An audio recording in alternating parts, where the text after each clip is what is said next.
일본 교토의 전통적인 거리를 배경으로 한 장면 챗GPT 생성. 일본 전역에서 숙박세 도입 움직임이 빠르게 확산하고 있다.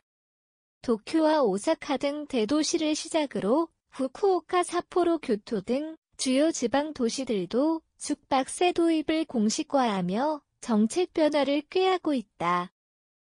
숙박세는 관광객이 호텔이나 료칸, 일본식 여관 등에서 숙박할 때 추가로 지불해야 하는 세금으로 이를 통해 지역 경제 활성화와 관광 인프라 개선을 도모하는 것이 목적이다.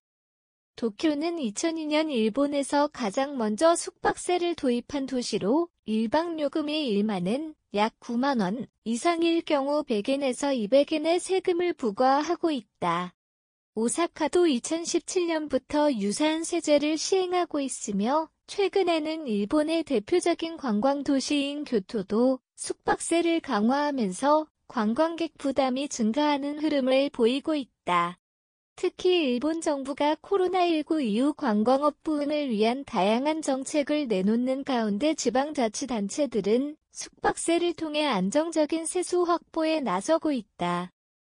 일본 내 관광객이 급증하면서 각 지자체는 공공서비스 부담을 해결할 방법을 모색하고 있으며 그 해답으로 숙박세가 떠오르고 있다. 관광객 부담 vs 지역 경제 활성화. 숙박세를 둘러싼 찬반 논란. 숙박세 도입을 두고 일본 내에서는 의견이 엇갈리고 있다. 관광객 입장에서는 추가적인 비용 부담이 발생하는 만큼 부정적인 반응이 나올 수밖에 없다. 호텔 및 숙박업계 역시 여행객 감소로 이어질 가능성을 우려하고 있다. 반면 숙박세를 지지하는 측에서는 지역 경제 활성화와 관광 인프라 개선을 위한 필수적인 조치라고 주장한다. 숙박세 수익은 도로 정비, 대중교통 개선, 환경 보호 등의 목적으로 활용될 예정이며 이는 궁극적으로 관광객에게도 혜택으로 돌아갈 것이라는 의견이 나온다. 실제로 프랑스, 파리, 이탈리아, 로마, 스페인, 바르셀로나 등 관광객이 몰리는 주요 도시에서도 숙박세를 시행 중이다. 일본 역시 글로벌 기준에 맞춰 관광산업을 지속 가능하게 운영하기 위해 숙박세 도입을 확대해야 한다는 주장도 제기된다. 숙박세 수익 도시 개발, 관광 인프라 개선에 활용될까?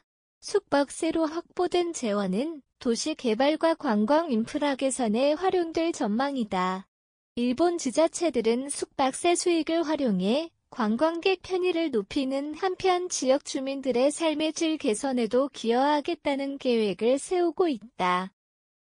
예를 들어 교토시는 숙박세 수익을 활용해 혼잡한 도로 정비와 대중교통 시스템 개선에 집중 투자할 계획이다. 또한 관광지에서 발생하는 쓰레기 문제 해결과 환경 보호를 위한 대책 마련에도 힘쓸 것으로 예상된다.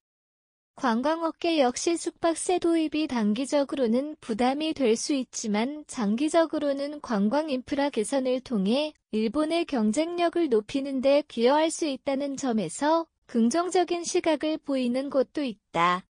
일본 숙박세 도입 관광산업의 새 패러다임 될까? 일본 지자체들의 숙박세 도입 확산은 단순한 세금 정책을 넘어 관광산업의 새로운 패러다임을 제시하고 있다.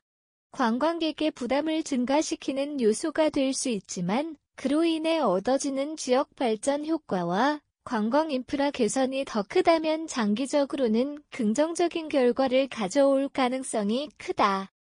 일본의 숙박세 정책이 성공적으로 안착할 경우 향후 더 많은 도시들이 이를 도입할 것으로 예상된다. 다만 숙박세가 여행객 감소로 이어지지 않도록 합리적인 세율 조정과 투명한 세금 운용이 필요할 것이다.